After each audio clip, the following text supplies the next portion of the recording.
do something completely different, hop to the other side of the world, and talk about I Was Born But... Sure. ... Our first Yasujiro Ozu film, and the first Ozu movie that I've ever seen. Same. And this is described in the beginning as a picture book for grown-ups, which I think is very interesting. Okay. I get that. Yeah. So yeah, this is this is a la The Lodger. Like, we're kind of like hitting on like, oh, this is like a famous, well-known director in the sound era. We're actually getting to recognizable kind of pop culture names. This is a silent picture.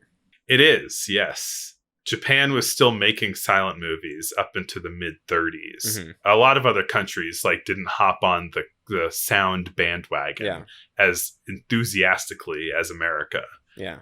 Well, I think that just the Hollywood machine was big enough at that point that they could very quickly just like, you know, outfit all the theaters, change their entire like production pipeline within a few years. Whereas like, all that stuff takes a lot of time and money and effort that if you have a smaller film economy, it makes sense that it would be kind of slower to adapt to sound. Yeah. Also, I think a lot of people reply just like, why? You know, like, I'm sure that was probably part of it too, where filmmakers in other countries were just like, no, like, we're not going to put sound in our movies. It's crazy. But I don't know. I found this movie refreshingly kind of low stakes compared to a lot of the other stuff that we've been watching. Yeah, right? Like after you know, like The Mummy and, you know, stuff with like murder and like massive, just like dramatic stakes. This is a movie about like a family that moves into a new house, and it's just like, that's kind of crazy, huh? But it's very good. Like, I think this movie is great.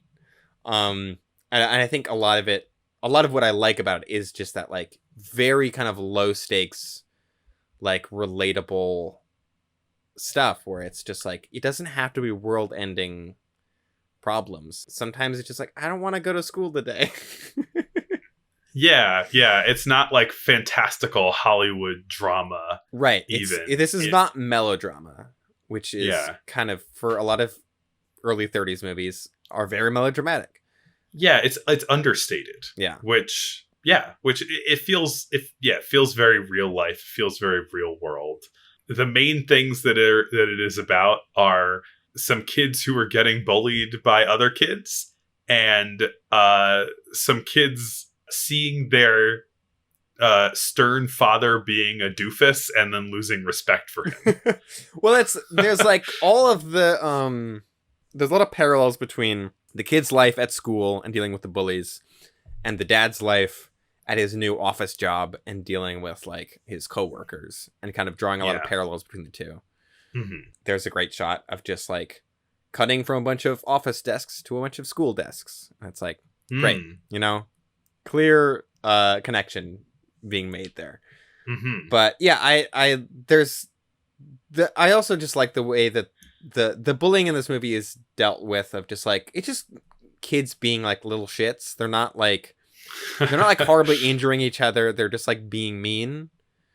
Yeah. It shows some kind of like very arbitrary meanness, and also like the sort of 8-year-old bully like power dynamic structures. Yeah. All of the weird like social hierarchies, which again is then like kind of mirrored in like the office social hierarchy stuff.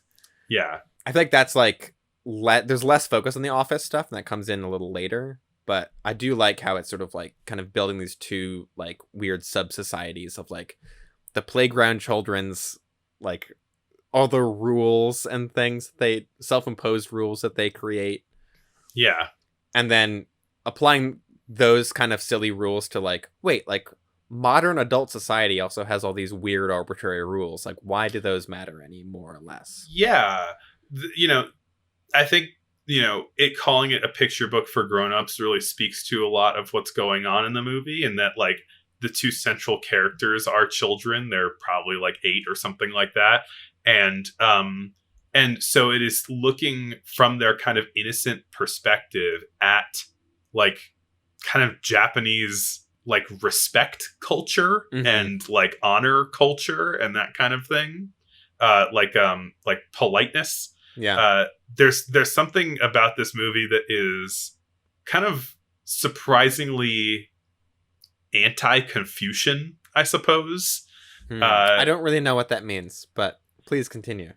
Confucius is Chinese, but like his philosophies kind of spread through Asia in a lot of ways. In particular, Confucius was very pro hierarchy and pro respecting hierarchies.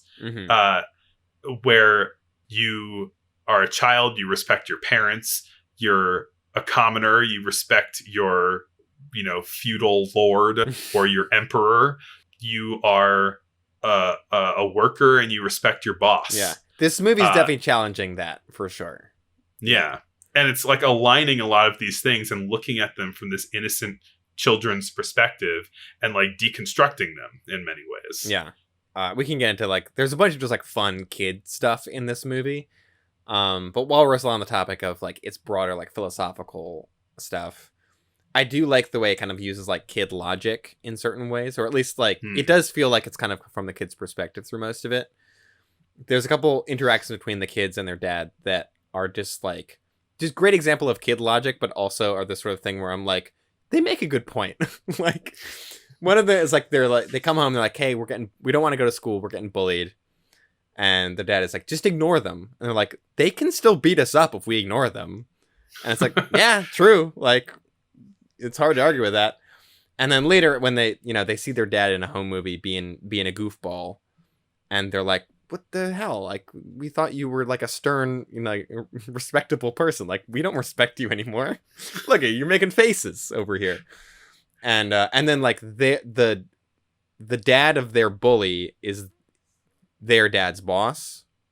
It's not of the bully himself, but like one of the sort of like the main bully. Yeah. Yes. Yeah. Right. It's not the main bully. But so that they're like, oh, like he's now like, he's in charge of our dad at the office. Like, what's going on there? And so they ask, why is he your boss? And the dad says, well, because he pays me. And the kids are like, well, you should pay him. That'll show him. Which, yeah, I love that. But yeah, it's like, if that's all you know how the rules work, then makes perfect sense. And these home movies where they see their dad being a goofball, right? It is specifically like the dad doesn't want to be a goofball, but he is having to show deference to his boss. And the kids recognize what is happening and then lose respect for him. And earlier in the movie, like in dealing with their bullies and kind of conquering them and becoming the rulers of the group, basically, right. A la like Little Caesar,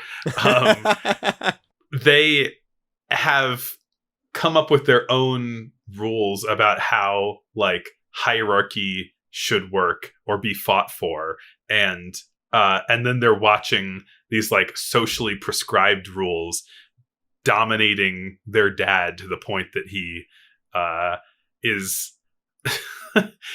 he's watching the movies and then doing the anime head scratch thing, which is very interesting seeing that in live action. Such an old movie. In live action in such an old movie, this Japanese gesture of like, you're embarrassed, so you're scratching the back of your head.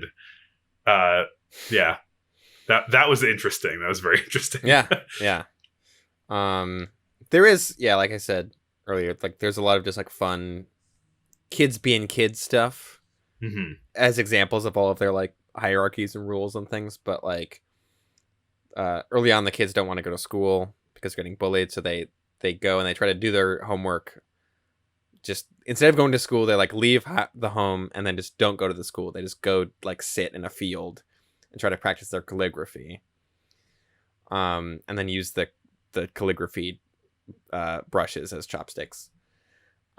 Which to me, watching this, I'm like, oh, they're just living the homeschool dream. Yeah. Like, why go to a school with all of its rules and mean people? Just like go sit outside and do your learning. Like, And then all the stuff with the sparrow eggs was very amusing. Where they they yeah. for some reason get the idea that if you eat sparrow eggs, it makes you good at fighting. I love that. I mean, I was wondering if that's like some kind of cultural thing that I was missing, but I love the idea if it's just something that they made up. I got the sense it's something they made up because it's not like, it seems like everyone else in the movie is just like, I don't know where that came from. Which is great. And then they start using the sparrow eggs as like currency. Yeah, they make a whole egg economy. Nice.